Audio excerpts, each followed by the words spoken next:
on how to build a cube out of slabs. So today we'll roll out our slab and cut out all these square pieces to make our cube sculpture. And in the next video, once our clay is more leather hard, I'll show how to assemble your cube and put it all together. And then in a third video, I'll show how to refine and shape your cube to improve it even further. And this assignment is one I give. I do an introduction to all three hand building skills where students build a cup. And then this is the second assignment I give.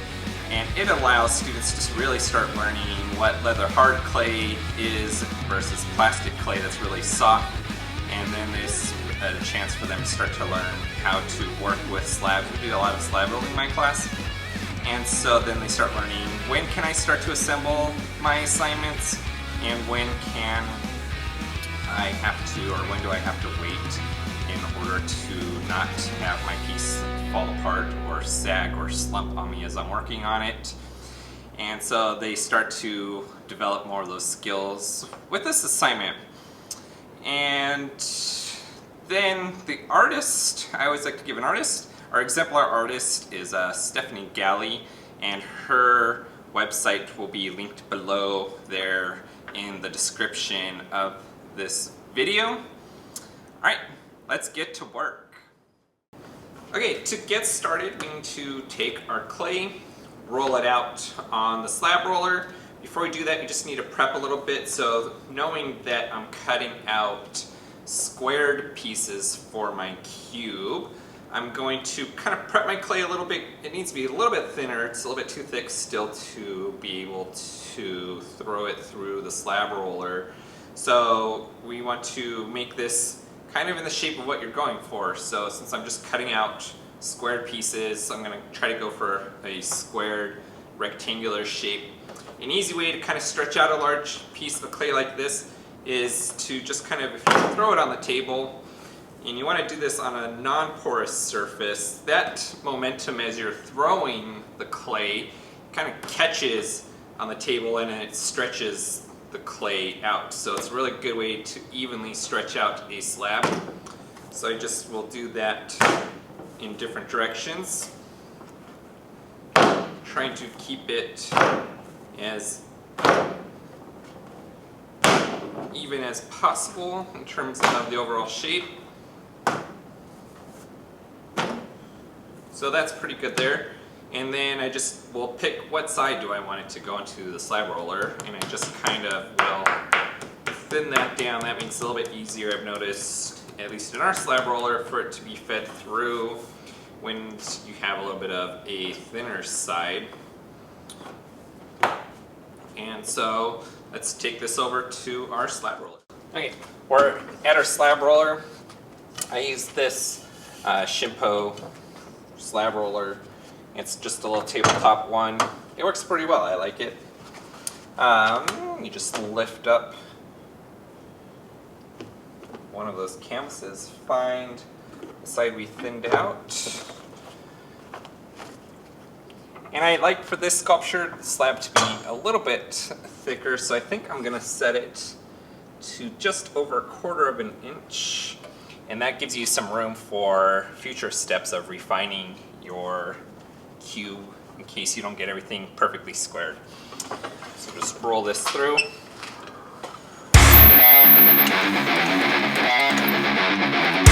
And we got our slab here.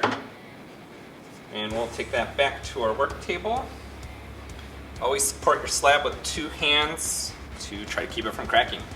Okay, now that we have our slab rolled out, you want to use a rib and run that across its surface so that you can recompress the clay surface, and it helps to avoid with cracking. Also, you probably have, if you're using a slab roller, some texture on there from the slab roller mat, and you may not want that. I like to just use my spray bottle to just wet the surface so that the rib has a little bit of an easier way of moving on the clay surface, so less friction there. And I'm just kind of running my rib along at different angles and just really kind of getting that surface nice and smooth and compressed and ready to be cut up into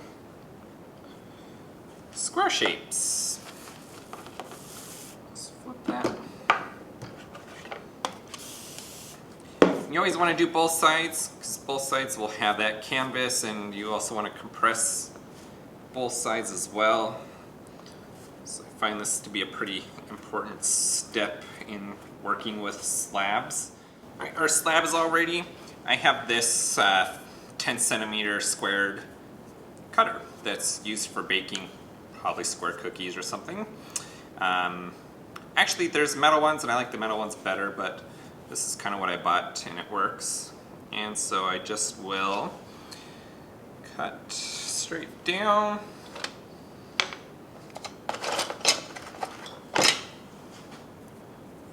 And so we'll just get these all cut out. And I find it's helpful to cut away those scraps. And then just carefully pull that straight up. Right, and so that's number one. We need to cut out at least 6 of these. I like to cut one extra just to have as a backup, just in case something goes wrong.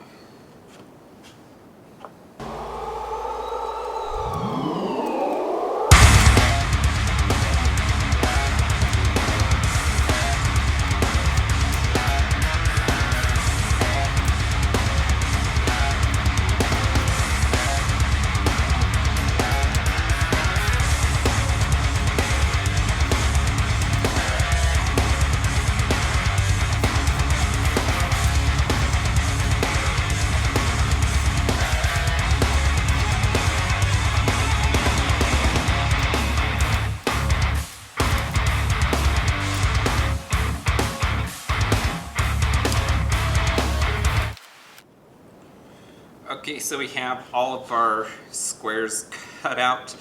You probably noticed I was having a little bit of trouble. This clay is pretty wet and was sticking to this since it's plastic. It was no big deal, and I don't need these to be 100% perfect right now. So it's, you know, something to encourage kids with if you're a teacher like me, that don't worry about little problems. They'll get worked out in the end. We'll have a perfect cube. And then I like to kind of lay them out with, like, this is the bottom, here's a side, a side, a side, a side, and the top, and then I know I have all my pieces, and then I have one extra in case something goes wrong. It's always good to just have one ready to go instead of having to wait for another slab to dry. So we're at the point where I gotta stop. We need these to stiffen up a lot more than they already are now before we can start to bevel edges and do any kind of assembly. So catch me in the next video. Thank you for watching and checking this out. If you liked the video, hit the like button, subscribe so that you get notified of all the new videos and the next one in this process. And thank you for watching.